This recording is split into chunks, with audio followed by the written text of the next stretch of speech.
qu'il faut savoir sur les constellations familiales, c'est que c'est une méthode qui a été importée par deux personnes différentes, de deux manières différentes. C'est Bert Hellinger, qui était un prêtre jésuite qui a travaillé chez les Zoulous et qui s'est aperçu que chez les Zoulous, on réglait les difficultés autour du clan, de la famille, avec des jeux de rôle, etc. Et il y a Jodorowsky qui est un acteur, si je ne me dis pas de bêtises, il me semble qu'il était chilien, enfin dans ces pays-là. Faut aller regarder sur internet, je ne me souviens plus très bien, mais Jodorowsky, lui, il a mis en place des jeux de scène, des jeux de rôle avec des acteurs qui n'arrivaient pas à percer. Et donc il les mettait en situation où ils se visualisaient dans le succès.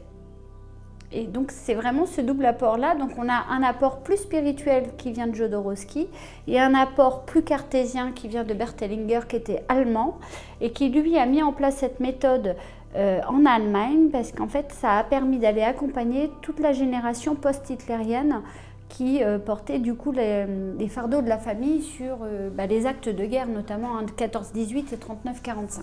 Parce que c'est vraiment deux guerres importantes pour les Allemands. Et donc ça sert à quoi aujourd'hui? Parce que ça sert encore aujourd'hui. Ça sert tout simplement quand on a, il peut y avoir plusieurs vecteurs, il peut y avoir des fois des secrets de famille. La personne ne va pas forcément savoir qu'il y a des secrets dans sa famille, mais elle va avoir un sentiment que tout le monde lui ment, qu'on lui cache des choses, presque. Parfois un sentiment presque un peu paranoïaque. Alors j'emploie un terme fort, mais des fois les gens ils viennent me voir et me disent je suis parano, en fait j'ai l'impression que tout le monde me ment. Et quand on va chercher, que j'interroge sur la famille, la lignée, etc., on s'aperçoit qu'il y a beaucoup de non-dits.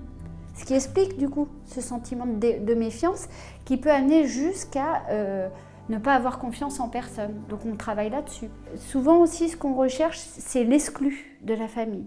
C'est-à-dire, ok, quel rôle vous remplacez? Est-ce qu'il y a quelqu'un dans la lignée qui a déjà vécu ça? Qu'est-ce que vous connaissez de votre histoire? Et une fois qu'on a trouvé l'exclu, du coup, on peut commencer à dénouer ce qui est retransmis en fait de manière inconsciente aux membres de la famille.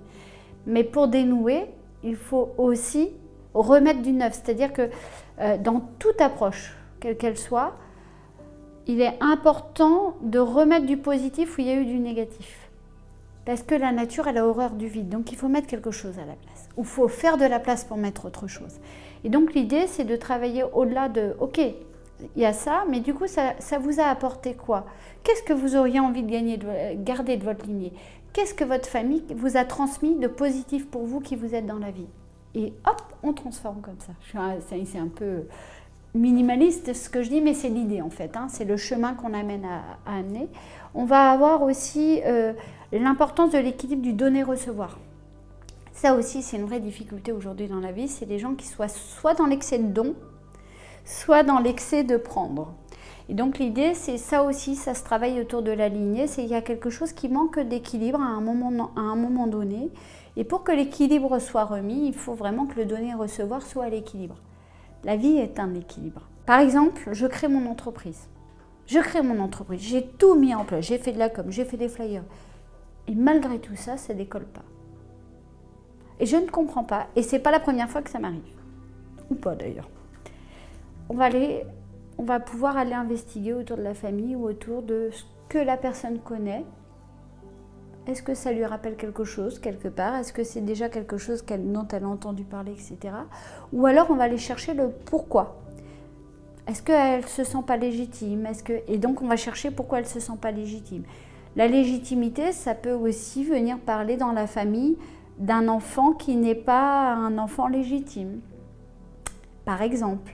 Enfin, ça peut être des tas de choses différentes. Et ce que je trouve extraordinaire avec cet outil, c'est de voir à quel point tout peut venir interagir sur notre propre trajectoire de vie. Par exemple, moi, qui ai créé mon entreprise et qui suis là aujourd'hui, la communication, ce n'était pas mon truc. Je disais, je ne comprends pas, je ne sais pas communiquer. Je peux maintenant parler, parce que ça fait plus de 2 mois. J'ai fait une constellation familiale, puisque je viens de faire la formation, donc on le fait nous-mêmes. J'ai travaillé sur la communication.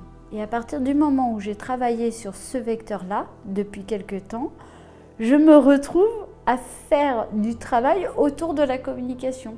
Là, par exemple, j'ai monté toute une animation en facilitation sur comment communiquer dans un syndicat. Donc c'est pour vous dire à quel point ça peut être puissant comme outil.